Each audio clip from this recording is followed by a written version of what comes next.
नमस्कार दोस्तों, मैं राजकुमार मौर्य। महाराष्ट्र में विधानसभा का चुनाव होने जा रहा है और महाराष्ट्र के विधानसभा चुनाव को लेकर ओपिनियन पोल आ चुका है। लोक पोल ने ओपिनियन पोल किया है। इंडिया गठबंधन को कितनी सीटें मिलने जा रही हैं, एनडीए गठबंधन को कितनी सीटें मिलने जा रही हैं। लोक पोल के इस ओपिनियन पोल पर आपकी जो भी राय हो, आप अपनी राय को कमेंट में ज़रूर बताइएगा। चैनल पर पहली बार आए हैं तो चैनल को ज़रूर सब्सक्राइब करिएगा। ये है इंडिया गठबंधन। महाराष्ट्र के अंतर्गत कांग्रेस, उद्धव ठाकरे की शिवसेना और एनसीपी, और ये है शिवसेना एकनाथ शिंदे की, जो कभी उद्धव ठाकरे के साथ थे, हालांकि अब मुख्यमंत्री हैं, और ये हैं अजित पवार, और ये हैं आपके सामने देवेंद्र फडणवीस। मतलब कि तीन चेहरा इधर, तीन चेहरा इधर, यानी कि तीन पार्टियों का गठबंधन यहाँ, तीन पार्टियों का गठबंधन यहाँ, और इस गठबंधन में समाजवादी पार्टी भी आएगी, ऐसी संभावना है, क्योंकि समाजवादी पार्टी ने तैयारी भी तेज कर दी है। और मैं यहाँ पर आपको लेकर आ चुका हूँ महाराष्ट्र में जो लोक पोल ने ओपिनियन पोल किया है, उसको देखिएगा। आप यहाँ पर देख सकते हैं एनडीए महाविकास अघाड़ी, मतलब इंडिया अदर। यहाँ पर आप देखिएगा एनडीए यानी कि कुल 288 विधानसभा सीटें हैं। 288 जब विधानसभा सीटें हैं तो बहुमत के लिए यहाँ पर चाहिए कितना? बहुमत के लिए चाहिए 145 कम से कम। आधा होता है 144, आधे से एक ज़्यादा, जिसको भी सरकार बनानी है। एनडीए 115 से 128 और वोट ऑफ परसेंटेज 38 से 41%।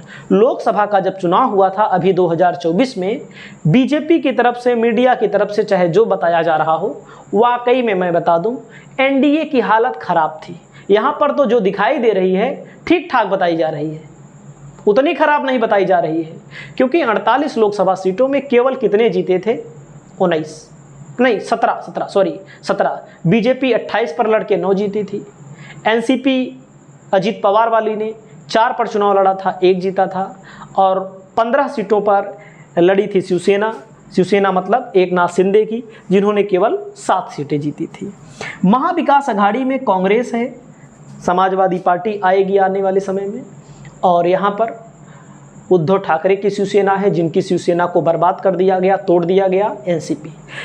सबसे ज़्यादा यहाँ पर जो सांसद हैं कांग्रेस के हैं, 13 सांसद हैं, 17 सीटों पर लड़े, और 9 सांसद यहाँ पर उद्धव ठाकरे के हैं, यानी कि बीजेपी के बराबर, और यहाँ पर 8 सांसद जो हैं यहाँ पर एनसीपी के हैं। लेकिन सबसे ज़्यादा सीटों पर उद्धव ठाकरे की पार्टी लड़ी थी, फिर कांग्रेस लड़ी थी, फिर एनसीपी लड़ी थी। 41 से 44% वोट यहाँ पर बताया जा रहा है, तो आप समझ सकते हैं। और अदर को यहाँ पर 5 से 18 सीटें मिल रही हैं, 15 से 18% यहाँ पर वोट बताया जा रहा है इस लोक पोल के ओपिनियन पोल के मुताबिक। लेकिन इस ओपिनियन पोल के अंतर्गत कुछ अन्य चीज़ें भी बताई गई हैं, जिसको हम आपको बताने वाले हैं। और वहीं पर थोड़ा से आप अगर देखना चाहें तो मैं आपको दिखा देता हूँ। इनको 5 जोन हैं वहाँ पर। कहाँ पर? महाराष्ट्र में जो 5 जोन हैं, अलग अलग जोन को लेकर के इन्होंने अपना सर्वे बताया है। विदर्भ में 62 विधानसभा सीटें आती हैं, विदर्भ में 62 विधानसभा सीटें आती हैं। यहाँ पर कांग्रेस पार्टी, इंडिया गठबंधन को सबसे ज़्यादा बड़ा फायदा होता हुआ दिख रहा है, यानी कि एनडीए यहाँ पर 15 से 20 सीटें, और महाविकास अघाड़ी मतलब इंडिया 40 से 45, अदर को भी 1 से 5 सीटें यहाँ पर मिल रही हैं। वहीं पर खानदेश में 47 सीटें हैं, 20 से 25 एनडीए को, महाविकास अघाड़ी को 20 से 25, अदर को यहाँ पर 0 से 2। ठाणे है, ठाणे 39 सीटें हैं, 25 से 30 एनडीए को, 5 से 10 महाविकास अघाड़ी को, 1 से 3 अदर को। मुंबई है, मुंबई में 36 सीटें हैं, जो शहर मुंबई है, आप समझ सकते हैं। यहाँ पर 10 से 15 सीटें एनडीए को, महाविकास अघाड़ी को 20 से 25, अदर को यहाँ पर 0 से 1 सीटें मिल रही हैं।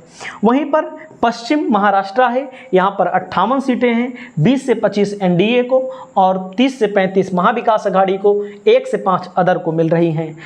मराठवाड़ा में 46 विधानसभा सीटें हैं, 15 से 20 एनडीए को, महाविकास अघाड़ी को 25 से 30 और अदर को 0 से 2।